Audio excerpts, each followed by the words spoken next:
Imagine waking up in a world where there is no soap by the sink, no toilet down the hall, and no toothbrush waiting to scrub away morning breath. The air is thick with sweat and smoke, the streets run with waste, and your mouth tastes of last night's stew because there is no minty escape. Instead, our ancestors turned to ash, oil, dirt, and even bones to feel clean. Today, we step into a timeline of human ingenuity and desperation, where hygiene was less about comfort and more about survival. You'll discover powders made of burnt hooves, perfumes masking filth, and waste recycled in ways you'd never dare imagine. What seems unthinkable now was once daily routine, and as shocking as this sounds, wait until you hear what they actually used instead. Long before a gleaming bar of soap sat on a bathroom counter, people wrestled with a simpler question. How do you keep a body from driving everyone else away? In ancient Babylon, the answer wasn't pearly white lather, but a crude mash of water, wood ash, and animal fat. Picture the gritty grey paste smeared across skin, clinging with the sour scent of smoke and tallow. Not luxury survival. Almost by accident, Babylonians discovered that ash mixed with oils created a lye-like substance that could strip grease from cloth and scrape grime from flesh. But this wasn't daily ritual. It was harsh, occasional scouring that left skin raw, and the faint smell of fire lingering long after. The Egyptians tried to polish this crude idea. Obsessed with ritual purity, they mixed natron as sharp natural salt with oils and even honey. A basin of water perfumed with lotus blossoms might look like indulgence, but beneath the fragrance, bodies were scrubbed with ash or sand until skin burned tender. Outsiders might notice the glow of frankincense or myrrh, but beneath it clung the sting of sweat and dust. Beauty and pain mingled. The Greeks took a detour. To them, cleanliness wasn't soap and water, but oil and scraping. Athletes would shine themselves in olive oil, then drag a curved bronze tool, the strigil, across their bodies. Imagine ribbons of oil, sweat, and dust curling from the skin, clinging greasy to the blade's edge. Sometimes these scrapings were collected, bottled, even sold as medicine, revolting to us, but to them, healing. The Romans borrowed the strigil and made it spectacle. Their bathhouses weren't just about hygiene, they were theatre. Steam rolled through the halls as the metallic rasp of bronze scraped hundreds of bodies. The pools themselves, reused, murky, teeming with the oils of yesterday's crowd. For many, the baths weren't about getting clean at all. They were about being seen, about status, gossip, and escape from the filth outside. Cleanliness was relative, more ceremony than sanitation. But beyond the Mediterranean, water itself became suspect. In medieval Europe, physicians warned that bathing opened the pores to disease. A hot soak, they feared, was an invitation to plague. So instead of water, people rubbed themselves with cloths, powdered their hair, or smothered odours with perfume. Dirt was no enemy, it was protection, a shield against unseen killers. To modern ears, the idea of filth as armour sounds absurd. But then, so does urine as toothpaste. For centuries, humanity pinballed between abrasive pastes, oil scrapings, and outright avoidance of water. Getting clean meant grit under the nails, ash streaked across skin, the rasp of bronze against flesh. To us it sounds barbaric. To them it was normal. Yet as rough as this sounds, it was only the beginning. Because if scraping sweat and dirt from your skin made you wince, the true nightmare lay in the mouth. Powders of bone, crushed shells, and even human waste took the place of toothpaste. And if you thought ashes on your skin were bad, wait until you taste what came next. If there was one place where hygiene could not hide, it was the mouth. Imagine the breath of a crowded marketplace, the sour tang of rotting teeth, the metallic bite of infected gums, and the constant throb of decay. With no dentists, no fluoride, and no escape, every smile was a battlefield. Yet people still tried to fight back, and what they reached for was not comfort, but desperation. One of the earliest solutions came from Mesopotamia. People chewed on aromatic sticks, frayed at the ends until they spread into natural bristles. These twigs worked like primitive toothbrushes, scraping food from teeth with every chew. Across Africa and Asia, neem and miswak sticks became daily companions. Picture it closely. Woody fibres fraying in the mouth, tasting bitter and earthy, saliva soaking them until they softened enough to scrub along the gum line, effective in its crude way, but rough on the tongue. The aftertaste lingered, bark clinging long after the stick was gone. Elsewhere, the methods grew harsher. Powders were ground for cleaning, but the ingredients belonged to a nightmare apothecary. Oyster shells, charred bones, crushed hooves, pumice stones. Imagine dipping a damp finger into such a mixture, then rubbing it across your teeth. The scrape of sandpaper grinding enamel, the bitter, burnt dust coating your tongue, a sharp edge cutting into the gums without mercy. These powders may have removed grime, but they left behind jagged stumps, teeth eroded by their own cure. The Romans, never squeamish, pushed this horror further. They rinsed their mouths with urine. To them, urine was not waste but a commodity, prized for its ammonia. If it could whiten fabric, surely it could whiten teeth. Picture the sting flooding your mouth, acrid fumes clawing at the nostrils, the gag rising in your throat as you believed yourself purified. Roman poets mocked those who smiled too white, but the practice was real, admired, and woven into the grooming rituals of the wealthy. Other cultures turned to charcoal. Burnt wood crushed into soot was rubbed onto teeth, leaving lips blackened, breath smoky, and grit stuck between the gums. Charcoal absorbed odours, so it offered a kind of relief. But lean close to someone who used it, and you would smell the ash before the person. No matter the method, pain was constant. Cavities spread unchecked. Abscesses swelled into aching lumps. Teeth loosened and fell early. Archaeologists have unearthed skulls scarred with worn enamel, exposed roots, and infected jaws. The agony was unimaginable. There were no numbing gels, no drills, no anaesthetics. A rotten tooth either rotted in place or was ripped out by force. Fingers, crude pliers, a scream tearing through the air, blood gushing, the sudden rush of air into an empty socket. This was dentistry before modernity, and yet people accepted it. Just as you reach automatically for a toothbrush, they reached for twigs, powders, or even a flask of stale urine. They believed it made them cleaner, even attractive, though the results were more terrifying than charming. Sour breath, raw gums, smiles that horrified more than they invited. But what choice did they have? The alternative was worse. Unchecked decay, constant pain, the slow collapse of a face from the inside out. So they endured, scraping and rinsing, pretending it was enough. And if these rituals for the mouth already make you shudder, brace yourself. Because dental care was grim, yes, but the nightmare waiting outside, in the world of bathrooms, was filth on a scale that makes urine rinses look mild, streets running with waste, chamber pots dumped from windows, cities drowning in their own stench. If a mouthful of urine sounds revolting, wait until you step into the world before plumbing. If the mouth was a battlefield, the streets of early cities were something worse, open sewers.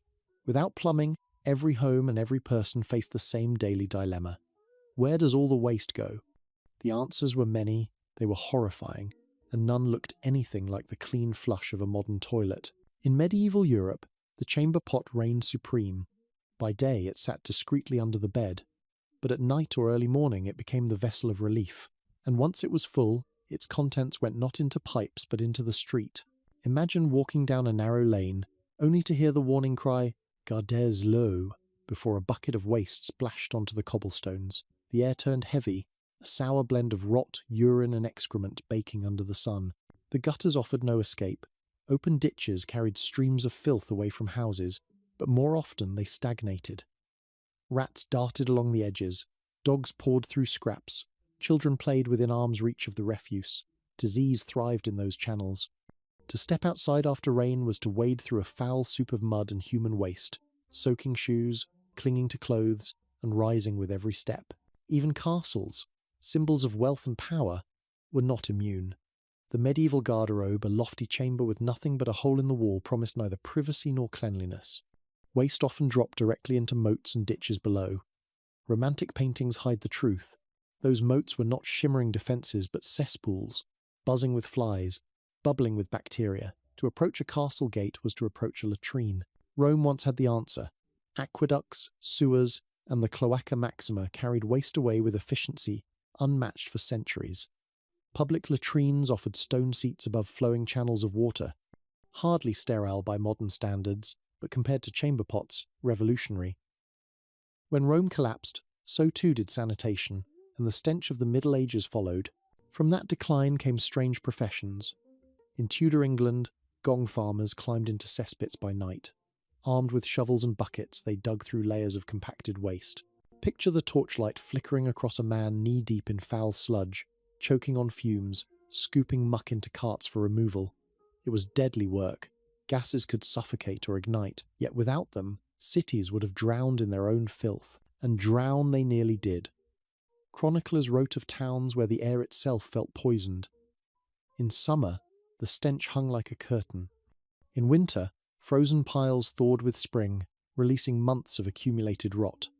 Outbreaks of plague and cholera were not accidents, they were born from the rivers of waste flowing unchecked. Simply breathing your own neighbourhood could be hazardous. Yet this world before plumbing was not mindless chaos. There was a kind of grim logic. Waste was everywhere and unavoidable. With no pipes, people adapted. They poured it into streets, moats, rivers, or buried it in shallow pits.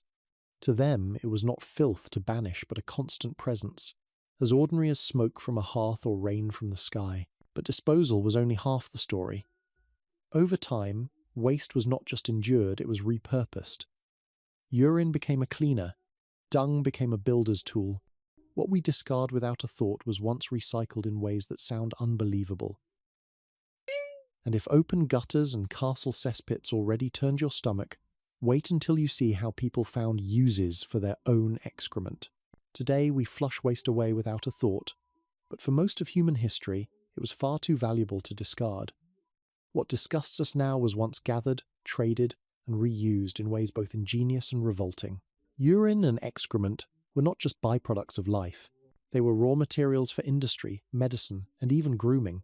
The Romans set the tone with their pragmatic view. Far from hiding urine, they collected it openly.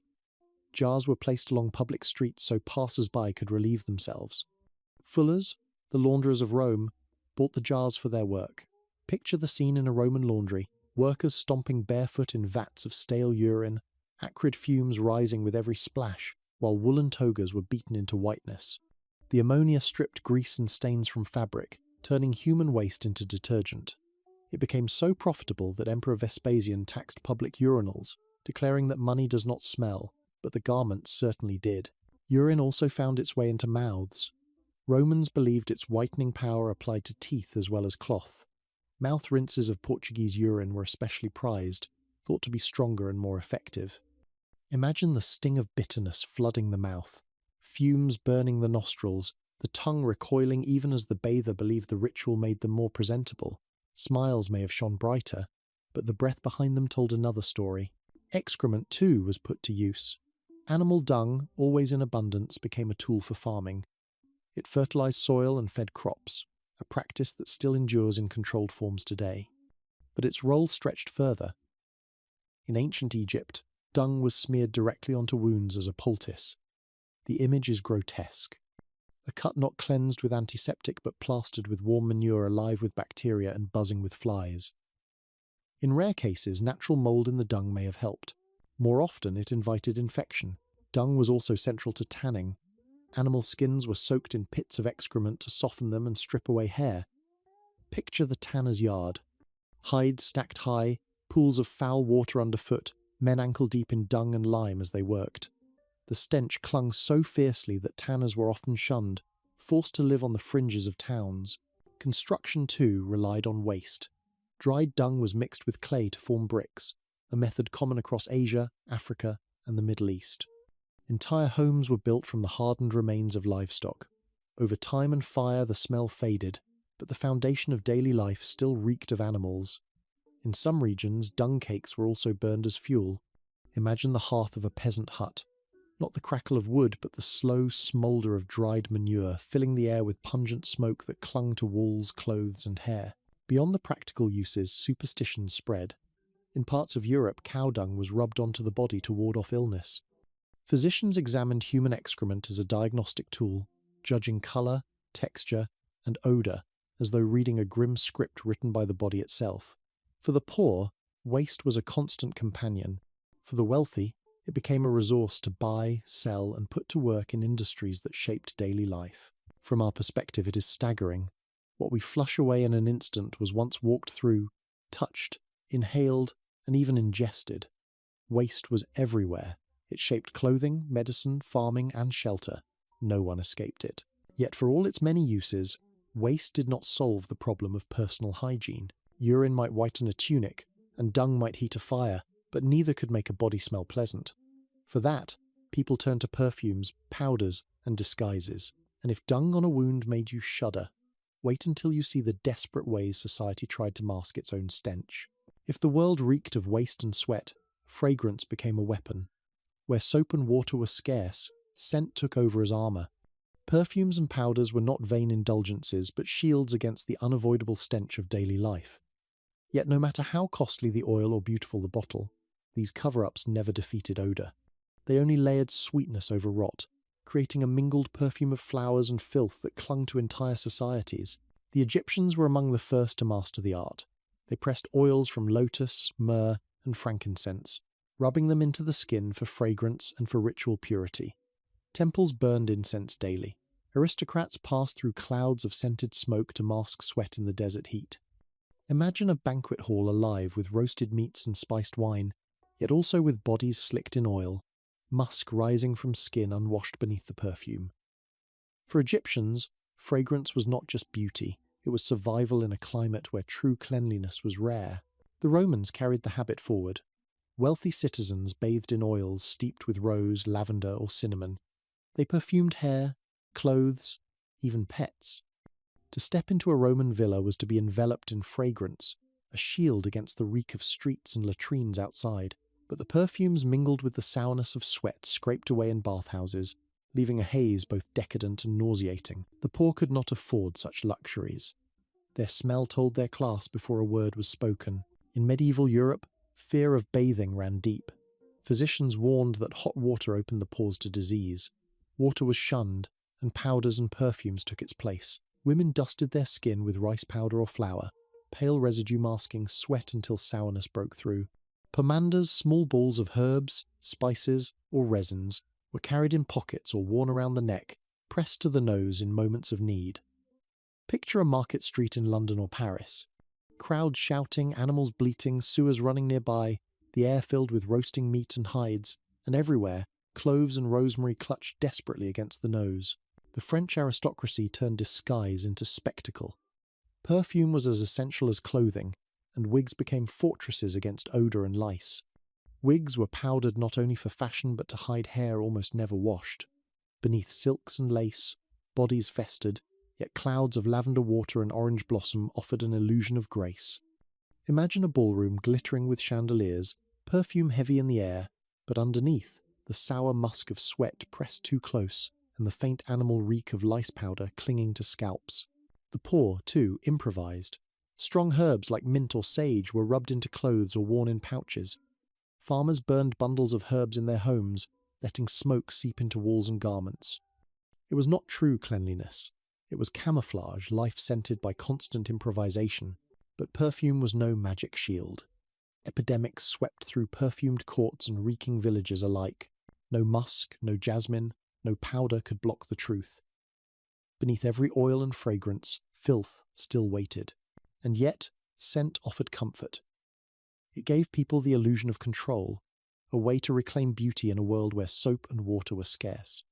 Perfume turned misery into ritual. Even as lice crawled beneath wigs and sweat dried under gowns, the haze of fragrance offered the promise of dignity. Still, perfume could only hide so much. Beneath the oils and powders lay life's rawest realities. Birth and medicine pulled people back to the truth. And no amount of rosewater could mask what happened when unwashed hands and filthy tools met the most fragile moments of the human body. Perfume could mask the surface, but it could not protect the body when life and death hung in the balance. Few moments revealed the brutality of pre-modern hygiene more clearly than childbirth and medicine. In a world without sterilization or germ theory, every cut, every birth, every touch of a blade carried the risk of infection. Survival often depended not on strength or will, but on whether filth found its way inside. For women, childbirth was one of the deadliest moments of life. The room might be crowded with midwives and relatives, yet few hands were clean. Linens were reused, sometimes still damp from earlier births. Instruments, if they appeared at all, were given little more than a quick wipe. Imagine the scene, a candlelit room thick with sweat and blood, the cries of a woman in agony echoing off plaster walls. unwashed hands reaching to deliver a child, the joy of birth shadowed instantly by the threat of fever and infection. Many mothers never survived their confinement, and those who did often bore the scars of infection for the rest of their lives. Doctors offered no safety. Invisible organisms were unimaginable. Illness, they believed, came from humours thrown out of balance or foul air rising from the earth. Their favoured cure was bloodletting. Picture a fevered patient, arm tied, a vein opened as blood spilled into a bowl. The metallic tang filled the air, the patient grew faint, and the physician declared the body purified. In truth, many patients already weakened were pushed closer to death, yet the practice endured for centuries. Other treatments were no kinder. Leeches clung to skin to suck out bad blood. Heated cups drew purple welts across flesh.